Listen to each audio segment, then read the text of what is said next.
Jumpa lagi di channel Kerot Susu. Novel Dr. Genius Fang Qiu. Bab 197. Karena semua orang sangat mengenal Li Wenbo, yang hanya menentang pengobatan Tiongkok. Banyak orang mengikutinya di Weibo dan hampir setiap blog yang ia posting di Weibo bertentangan dengan pengobatan China. Dia telah mengatakan berulang kali bahwa perasaan nadi dalam pengobatan Tiongkok adalah pseudosains dan bahwa tidak mungkin untuk merasakan denyut nadi Kaan dan sebagainya. Segala macam pertanyaan datang darinya. Karena dia sangat knafish, rumit, pelin-pelan dan dia suka bicara jahat, semua dokter pengobatan Tiongkok di seluruh negeri tidak mau repot dengannya. Tapi tidak ada yang memikirkan itu. Li Wenbo bahkan berani mengeluarkan tantangan seperti itu di depan umum di Weibo. Mungkinkah itu karena dia diabaikan oleh industri pengobatan Cina dan dia tidak bisa membuat gelombang, dia ingin membuat hype dirinya sendiri. Segera menarik perhatian semua media. Sebuah studio media segera mengundang seorang flanker bernama Du Wensu ke stasiun TV untuk wawancara. Pria ini adalah seorang kritikus terkenal di negeri ini. Dia sering membuat beberapa pernyataan luar biasa yang menyebabkan semua jenis kontroversi. Tanpa keraguan. Setelah diwawancarai oleh seorang reporter, Du Wensu segera mengungkapkan pandangannya di TV. Sejauh yang saya ketahui, merasakan denyut nadi Kaan dalam pengobatan Tiongkok hanyalah sebuah legenda. Bahkan jika seseorang memeriksa seperti itu sebelumnya, tidak ada yang memeriksa dengan cara itu sekarang. Metode ini, apakah itu berfungsi atau tidak, telah sepenuhnya dihilangkan. Karena sudah dihilangkan, mengapa orang masih datang untuk memeriksa apakah dokter bisa merasakan denyut nadi Kaan? Beberapa orang mengatakan bahwa ada data yang menunjukkan bahwa akurasi dapat mencapai 80% dengan diagnosis nadi dan tes HCG urin positif. Saya pikir tidak ada dasar untuk pernyataan ini. Benar-benar omong kosong. Jika itu adalah proses yang ketat, mereka pasti tidak bisa merasakannya. Jadi secara teori, saya dapat mengatakan bahwa sama sekali tidak dapat diandalkan bagi dokter pengobatan Tiongkok untuk merasakan denyut nadi Kaan. Dalam wawancara ini, perhatian semua orang terfokus pada Du Wensu. Bahkan pertanyaan yang diajukan oleh tuan rumah tidak menarik perhatian siapapun. Tanpa keraguan. Dapat dilihat dari wawancara bahwa Du Wensu juga tidak percaya pada dokter pengobatan Tiongkok. Melihat begitu banyak orang mengarahkan terhadap dokter pengobatan Cina. Orang-orang di industri pengobatan Tiongkok tidak bisa duduk diam. Xiang Zhenghua, anggota Qilu Chinese Medicine Society, juga segera diwawancarai oleh media. Dia berkata, ketika seorang wanita memiliki denyut nadi yang licin dengan gejala menopause dan muntah, itu menandakan bahwa dia. Karena ketika seorang wanita, dia perlu memasok ke janin. Denyut licin mengindikasikan darah dan qi yang cukup. Hasil dari tepat saat wawancara dengan Xiang Zhenghua berakhir, Du Wensu keluar lagi dan memposting serangkaian 3 blog. Denyut nadi yang licin dalam pengobatan Tiongkok bukanlah kualitatif atau kuantitatif.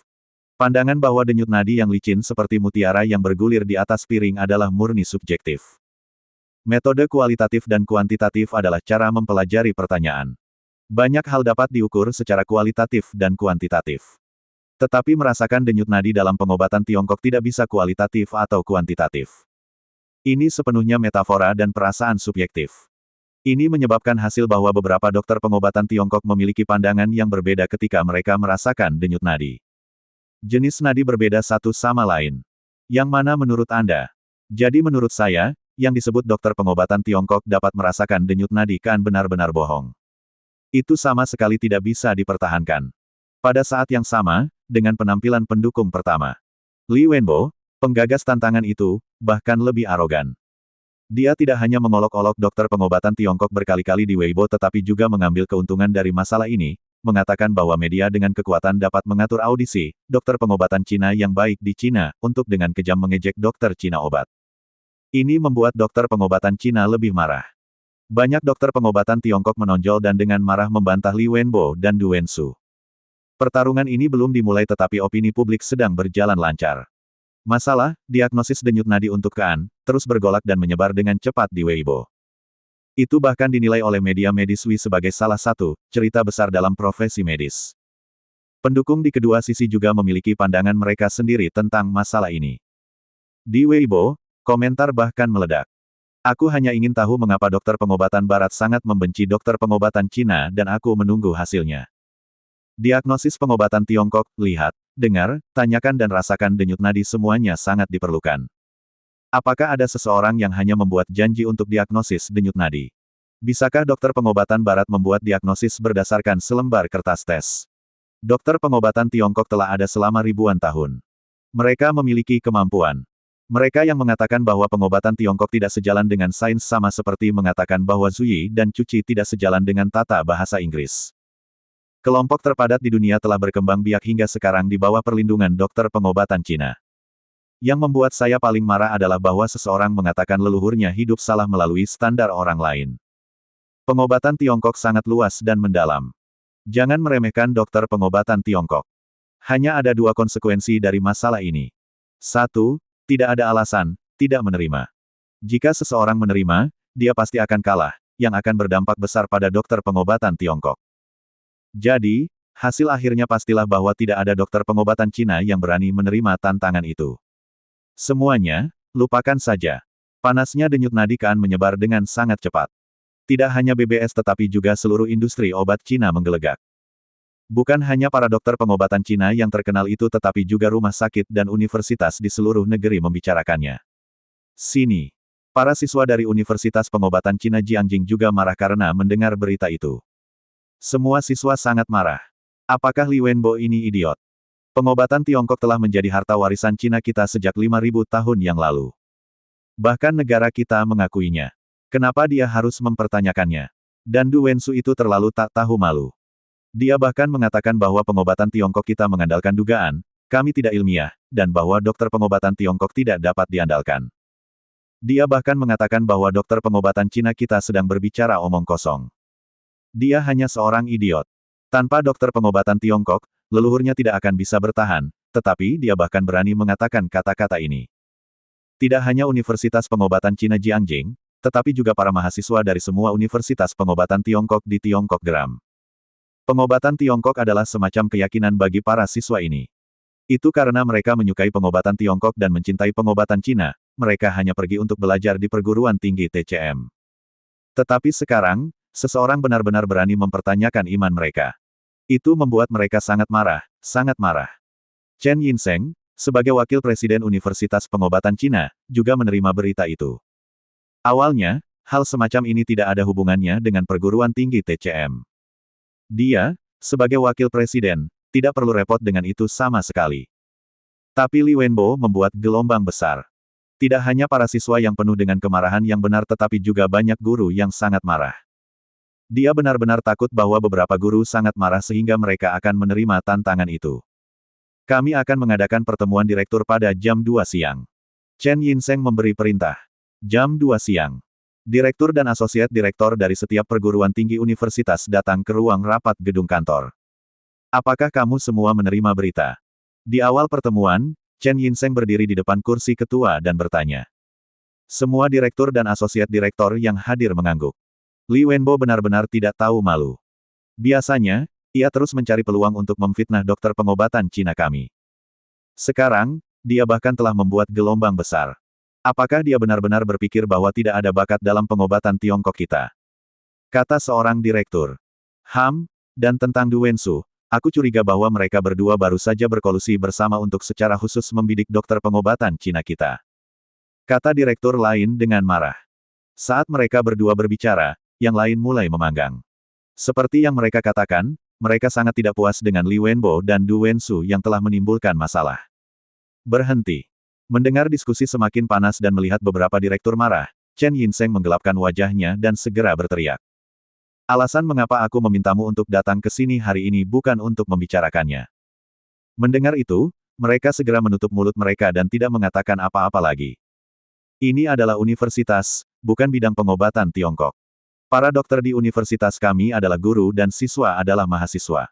Jika mereka ingin membuat gelombang, biarkan mereka melakukannya dengan orang-orang di industri pengobatan Tiongkok. Tidak ada hubungannya dengan universitas kami. Chen Yinseng memandangi para direktur yang marah tadi dan berkata, mulai sekarang, Anda harus ketat dengan setiap guru di bawah komando Anda dan tidak pernah membiarkan mereka terlibat atau bahkan menerima tantangan. Aku akan mengatakannya lagi. Ini universitas. Untuk hal semacam ini, kita harus mengabaikannya. Itu cukup baik bagi Anda dan para guru di bawah perintah Anda untuk mengajar siswa dengan damai. Tentang hal ini, anggap saja itu sebagai hal yang belum pernah terjadi, mengerti? Mendengar itu, Semua direktur mengangguk tak berdaya sambil saling memandang. Mereka juga sangat marah. Mereka juga ingin menerima tantangan seperti para guru di universitas untuk menamparkan wajah Li Wenbo dengan kekuatan mereka. Tetapi mereka tidak bisa. Karena Chen Yinseng mengatakan demikian, apalagi yang bisa mereka lakukan. Saat topik pertemuan disampaikan, rapat berakhir. Para pemimpin semua sekolah menggelengkan kepala dan pergi berpasangan dan bertiga. Chen Yinseng kembali ke kantornya. Hal ini tidak berdampak pada dirinya. Satu-satunya dampak adalah suasana hati para guru ini. Dia tidak ingin melihat satu atau dua guru yang tidak mampu diterima. Tantangan. Jika mereka menang, itu akan baik-baik saja. Tetapi jika mereka kalah, itu akan sangat memalukan. Altok itu biasanya tidak terjadi, bagaimana jika itu terjadi? Untuk berjaga-jaga. Selain itu, dia tidak ingin masalah ini mempengaruhi suasana universitas dan studi para siswa, jadi dia memberi perintah. Waktu berlalu dengan cepat. Suatu hari berlalu, masalah ini membuat semakin banyak ombak dan menarik semakin banyak perhatian. Tapi mungkin karena orang menolaknya atau melindungi citra publik mereka, tidak ada yang benar-benar menerima tantangan itu. Melihat situasi ini, Li Wenbo menjadi lebih arogan. Apakah ini industri pengobatan Tiongkok yang kamu banggakan? Bahkan tidak ada orang yang backbone. Atau Anda pikir penghargaan yang saya berikan terlalu sedikit? Saya ingin melihat apakah dokter Anda yang cerdas dari pengobatan Tiongkok berani berdiri untuk menerima tantangan itu. Jika Anda pikir penghargaan itu terlalu sedikit, saya akan meningkatkannya menjadi 1 juta yuan. Siapa yang berani menerima tantangan? Sebuah blog telah diposting. Segera menyebabkan buzz di seluruh internet. Kamu mendorong kami langkah demi langkah. Beberapa orang berpengaruh di industri pengobatan Cina semuanya diwawancarai untuk menjelaskan metode diagnosis nadi untuk Kan. Meskipun mereka tidak menjawab dengan jelas apakah mereka akan menerima tantangan atau tidak, mereka telah mengklarifikasi untuk dokter pengobatan Tiongkok. Tapi Li Wenbo tampak seperti akan membuat gelombang besar dari itu, mendorong mereka langkah demi langkah seperti orang gila. Ini membuat para dokter pengobatan China di seluruh negeri marah. Mereka semua online untuk berdebat dengannya satu demi satu. Waktu masih berlalu. Singkatnya, itu hari Kamis. Di bawah dorongan Li Wenbo, masih belum ada seorang pun di industri pengobatan Tiongkok yang menonjol untuk menerima tantangan. Ini membuat Li Wenbo lebih sombong. Terima kasih masih bersama channel Carrot Susu. Bab 198. Di Beijing. Di apartemen yang bagus, seorang pemuda berusia sekitar 38 atau 39 tahun, yang mengenakan kemeja putih dan celana panjang dengan kacamata, duduk di depan komputer dan mencibir. Orang ini adalah Li Wenbo. Peringatan pesan pribadi telepon, WeChat, dan Weibo terus-menerus terdengar. Sudah lebih dari sehari dan tidak ada yang berani menerima tantangan, hei. Melihat berbagai pesan pribadi di Weibo, Li Wenbo tidak bisa menahan tawa. Niatnya adalah membuat gelombang besar dari benda ini. Alhasil, setelah menunggu lebih dari 1 hari, tidak ada yang berani menerima tantangan sebenarnya. Meskipun ini di luar dugaannya, karena masalah ini menjadi lebih panas, tidak hanya pengikutnya tumbuh seperti orang gila, tetapi juga masalah ini tetap berada di 10 besar Weibo Hot Search sepanjang hari. Ini membuatnya sangat bahagia. Sekarang, mereka yang memanggilnya dan mengirim pesan pribadi kepadanya hampir pengiklan yang memintanya untuk beriklan. Tawaran iklan Weibo hingga 3.000 yuan. Dia bahkan bisa mendapatkan 1.000 yuan jika dia mengirim ulang iklan. Ini hanya perampokan uang. Li Wenbo sangat bersemangat, tetapi dia tidak buru-buru mengambil iklan. Dia masih menunggu. Dia pikir, lebih baik bagi industri pengobatan Tiongkok untuk menunda jawabannya dan terus menyebarkan panas sehingga bisa menarik perhatian dari semua orang. Pada saat itu, tawaran nasihat akan lebih dari itu. Aku bisa mengambil keuntungan untuk melakukan pembunuhan. Bagaimanapun, memang tidak ada yang mendaftar untuk menerima tantangan itu. Dia punya rencana. Saya akan meninggalkannya untuk sementara waktu dan membiarkan opini publik melihat dulu. Setelah 2 hari ketika opini publik melemah, saya akan memposting sebuah blog di industri kedokteran Tiongkok untuk mengasyikkan lagi. Pokoknya, panasku benar-benar tidak bisa turun. Pada saat ini, di tempat yang tidak dikenal, seorang pengguna Weibo yang bernama, "Kamu pikir kamu siapa?" diam-diam berhasil mendaftar. Meskipun pendaftarannya tidak diperhatikan, langkah selanjutnya menyebabkan kegemparan. Dia langsung memposting blog @Li Wenbo. Li Wenbo. Bukannya tidak ada bakat dalam industri pengobatan Tiongkok. Orang-orang di industri pengobatan Cina semuanya memiliki etika dan moralitas medis. Mereka semua sibuk menyembuhkan penyakit dan menyelamatkan nyawa. Untuk Anda, yang telah mengganggu orang lain tanpa henti dan membuat diri Anda bersemangat, kami tidak mau repot-repot dengan Anda. Tapi aku merasa tidak enak ketika melihatmu begitu sombong. Kamu pikir kamu ini siapa? Karena kamu sudah mengeluarkan tantangan, ayo lakukan. Di sini, tepat ketika Li Wenbo memandang dengan gembira komentar-komentar yang semakin meningkat di blognya. Tiba-tiba, peringatan pesan terdengar lagi. Pengiklan lain. Li Wenbo terbiasa menyalakan pesan pribadi. Dia mengira pengiklan lain datang kepadanya, tetapi tanpa diduga, yang menghubunginya adalah akun alt. Melihat pesan dari akun alt, Li Wenbo sedikit tercengang dan kemudian dia tiba-tiba menyeringai ketika dia mengangkat sudut mulutnya. Dia tiba-tiba berubah pikiran. Apa yang aku tunggu sejak seseorang datang padaku? Tanpa ragu-ragu, Li Wenbo segera memposting ulang blog dan menulis komentar. Akhirnya, seseorang datang untuk menerima tantangan. Sayang sekali dia takut mengungkapkan identitasnya. Apakah benar-benar tidak ada bakat di industri pengobatan Tiongkok? Ketika blog itu diposting kembali, itu segera menarik perhatian orang yang tak terhitung jumlahnya. Jumlah komentar meningkat tajam. Selama kurang dari 10 menit, jumlah komentar telah melampaui 100.000, dan jumlah repost telah mencapai 10.000. Karena semakin banyak orang memposting ulang, akun alt yang disebut, "Kamu pikir kamu siapa?" juga menjadi terkenal. Jumlah pengikutnya benar-benar melonjak hingga lebih dari 8.000 selama kurang dari setengah jam. Satu-satunya blog dari akun alt ini juga menarik banyak pengunjung dan komentar. Li Wenbo membalasmu. Blogger, ungkapkan identitas Anda dengan tergesa-gesa. Tidak bisakah dia bersenang-senang melalui acara ini? Ini sebenarnya akun alt tanpa verifikasi. Siapa yang berani percaya padanya? Semua dari mereka menulis komentar untuk meminta akun alt untuk mengungkapkan identitasnya. Beberapa saat kemudian, akun alt memposting ulang blog Li Wenbo lagi dan menulis komentar. Karena kamu telah mengeluarkan tantangan, aku akan menerima tantangan itu. Apakah Anda berani menerima? Li Wenbo melihatnya. Dia langsung tertawa.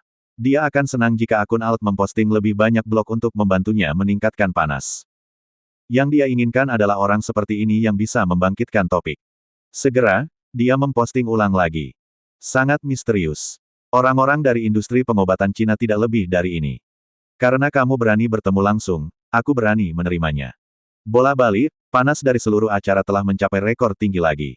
Banyak orang juga mulai menanyainya. Siapa yang tahu dia? Kamu bahkan tidak berani mengungkapkan identitasmu. Mengapa Anda menerima tantangan itu? Jika kamu tidak berani mengungkapkan identitasmu, cuci saja untuk segera tidur. Anda ingin menjadi selebritas internet hanya dengan mendaftarkan akun alt.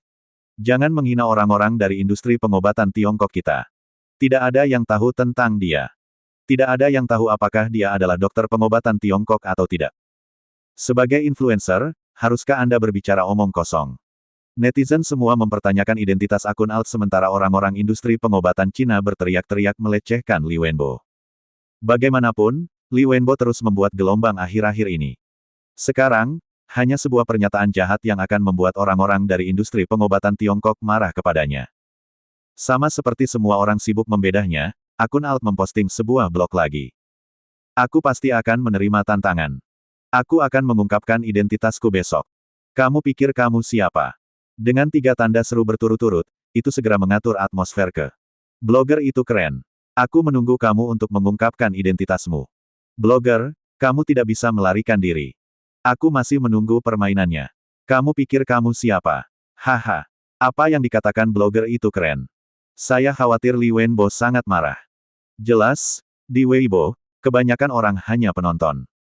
Dan mereka yang percaya pada pengobatan Tiongkok serta orang-orang di industri pengobatan Cina semua menulis komentar untuk menyatakan keprihatinan mereka. Mereka takut orang ini tidak tahu pengobatan Tiongkok atau tidak pandai sehingga dia akan gagal. Jika demikian, ia akan mendiskreditkan para dokter pengobatan Cina sebaliknya. Dengan kemunculan, "Kamu pikir kamu siapa?" di Weibo, topik diagnosis denyut nadi untuk An segera menjadi panas. Panas terus tumbuh. Acara tantangan ini juga naik ke 5 besar di hot search dari 10 besar, menjadi topik hangat. Di Beijing, di Didi. Li Wenbo, yang tertawa pada dirinya sendiri saat menjelajah Weibo, tiba-tiba menerima telepon. Pengiklan. Li Wenbo ragu-ragu sejenak dan mengangkat telepon. Awalnya, dia ingin melakukannya langkah demi langkah untuk membiarkan acara itu pecah sedikit demi sedikit sehingga dia akan berada di mata badai dan meningkatkan tawaran iklan. Setelah itu, dia akan mengambil iklan. Namun, ketika "Kamu pikir kamu siapa?" muncul, dia harus membatalkan rencana semula. Seseorang telah menerima tantangan itu. Jadi, inilah saatnya aku mendapat perhatian terbesar. Saya harus menerima iklan sekarang. Halo. Li Wenbo memasukkan telepon. Apakah itu influencer Weibo, Tuan Li Wenbo? Di ujung lain dari garis itu terdengar suara seorang wanita dengan aksen yang jelas. Berbicara. Li Wenbo mengangguk. Yah, kami dari Tianren Glucometer Company. Kami ingin meminta Anda untuk mengirim iklan Weibo Glucometer untuk kami. Hadiahnya bisa dinegosiasikan. Saya ingin tahu apakah Anda memiliki niat ini. Mendengar itu, mata Li Wenbo berbinar. Glukometer sesuai dengan identitas saya sebagai dokter pengobatan barat. Jika saya memasang iklan semacam ini, mereka seharusnya tidak merasa aneh. Namun, jika aku langsung memasang iklan, acara yang dengan susah payah aku rencanakan akan menjadi sensasi komersial, bukan? Iya nih. Li Wenbo memikirkannya dan menjawab, namun, saya tidak akan menulis blog sendiri. Saya hanya akan memposting ulang itu. Untuk pihak kita, seperti ini. Di ujung lain telepon, kata wanita itu. Jika kamu menulis blog sendiri, hadiahnya adalah 5.000 yuan per lembar. Jika Anda memposting ulang, itu akan menjadi 1.500 yuan. Bagaimana menurut Anda? Aku hanya ingin memposting ulang. Li Wenbo menjawab. Kemudian dia menemukan blog Tianren Glucometer di Weibo dan langsung memposting ulang. Segera, 1.500 yuan dikirimkan ke kartu Li Wenbo. Benar saja, mudah bagi seorang selebriti untuk menghasilkan uang. Ngomong-ngomong, dokter pengobatan Tiongkok tidak bisa merasakan denyut nadi kan? Biarkan saya menghasilkan uang dulu. Setelah menerima uang itu, Li Wenbo tertawa penuh sukacita. Dia lebih bertekad untuk membuat hal besar dari diagnosis denyut nadi untuk Kan. Lebih besar lebih baik. Di sini, industri pengobatan Cina masih diam. Di Universitas Pengobatan Cina Jiangjing. Di asrama 501, mereka berempat akan tidur siang setelah makan siang. Tiba-tiba, seseorang telah menerima tantangan. Sun Hao, yang telah duduk di meja dan menatap komputer, tiba-tiba berteriak. Siapa? Siapa ini? Zhou Xiaotian dan Zhu Benzeng segera menoleh dan bertanya. Fang Qiyu yang sedang membaca di meja juga menoleh untuk melihat. Akun alt bernama, kamu pikir kamu siapa? Sun Hao tampak sedikit aneh. Akun alt. Zhu Benzeng menghela nafas dengan kecewa dan berkata, mungkinkah Li Wenbo melakukannya sendiri untuk membuat hype dirinya sendiri? Dia tidak siap untuk melakukannya. Zhou Xiaotian menggelengkan kepalanya dan juga berkata dengan kecewa, meskipun Li Wenbo adalah seorang idiot, dia tidak bisa terlalu bodoh untuk melakukan hal semacam ini. Tapi siapa akun alt ini? Industri pengobatan China kami sangat besar. Jika magang pengobatan Tiongkok yang menerima tantangan secara mendadak, itu akan merepotkan. Iya nih. Sun Hao mengangguk dan berkata, sekarang, semua orang membicarakannya. Mereka takut bahwa pemilik akun alt tidak memiliki kemampuan dan akan mendiskreditkan dokter pengobatan Cina kami. Omong-omong. Zhu Benzeng menoleh dan memandang Fang Qiyu, bertanya, yang termuda, kamu adalah murid Su Miaolin. Anda pasti sudah belajar bagaimana merasakan denyut nadi darinya. Apakah benar-benar sulit untuk merasakan denyut nadi Kan? Iya nih. Zhou Xiaotian tiba-tiba memikirkan sesuatu yang tampaknya dan segera menyalakan matanya. Dia menatap Fang Qiyu dan berkata, kami bahkan belum berbicara dengan Anda tentang ini. Beritahu kami dengan tergesa-gesa. Bagaimana Anda magang di Su Miaolin? Ada terlalu banyak hal selama minggu itu. Jadi mereka semua melupakan masalah ini. Karena sekarang Zhu Benzeng menyebutkannya, itu segera membangkitkan keingintahuan mereka. Aku juga tidak tahu tentang denyut nadi Kan. Fang Qiyu berkata kepada Zhu Benzeng, meskipun saya telah mempelajari jenis-jenis denyut nadi dari Tuan Su, saya belum merasakan denyut nadi seorang wanita. Jadi saya tidak tahu banyak tentang itu. Adapun cara magang, aku akan memberitahumu nanti. Setelah itu, sebelum mereka mengajukan pertanyaan lain, Fang Qiyu segera mengeluarkan ponselnya dan memanggil Su Miaolin. Dia juga bertanya-tanya apakah benar-benar sulit untuk merasakan denyut nadi Kan. Meskipun dia tidak membuat komentar, dia juga sangat prihatin dengan tantangan itu.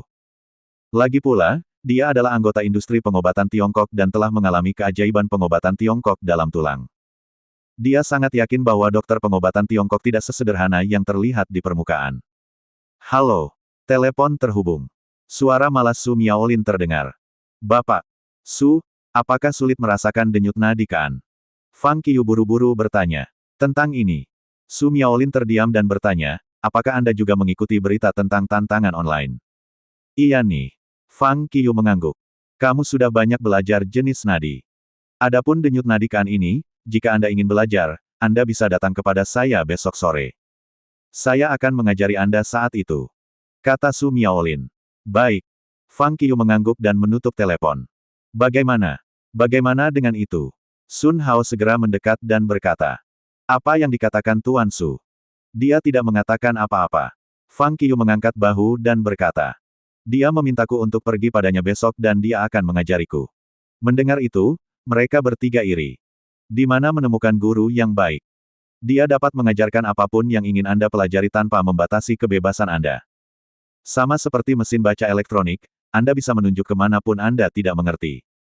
Zhou Xiaotian menghela nafas dengan emosi. Fang Qiu menggelengkan kepalanya dan tersenyum.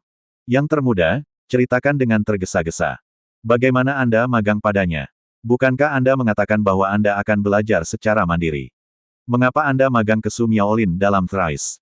Sun Hao bertanya. Mereka bertiga segera bergerak mendekat, menunggu jawaban Fang Qiu dengan wajah penuh rasa ingin tahu.